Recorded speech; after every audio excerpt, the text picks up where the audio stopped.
lòng tắc mày lỡ quá mình về cái siêu như mà mi dùng nhà cổ phần thế cái nó còn khổ của bà ấy còn lòng mẹ các thiên như chủ của cái đồng lòng xe Amen. với mi hiện các tổng nói là lỡ phần cổ phần thật ra thiên nó khi tắc mày miễn kỳ sắc chu cần buông đầu là gì đó thì cho anh buồn đùa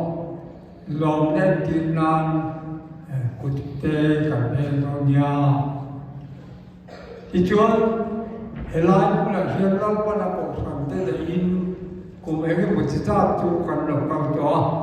mà sẽ là một là không sẽ là thì cho thứ này một cho bộ phận những khác là món tập này lao phần những cái ta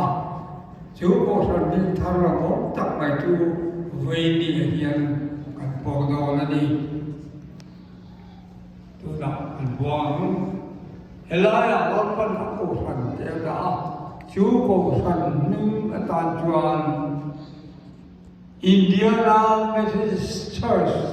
thì in lao phần mình để đi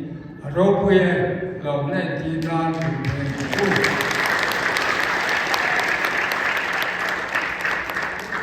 Tuan department kan oma department akan data Tuan Indiana Mizo Methodist Youth Chalai department oma ada dia Tuan Indiana Mizo Methodist Women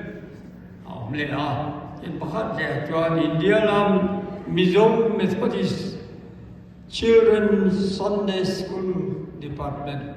Mela Hekti Lalpan Ako Frantikal Zeta Tura Kanikal Pumatana Binpek Department Dia Bangin Lalpan Binjo Fakin Rose Pasien ni na Trong Trai na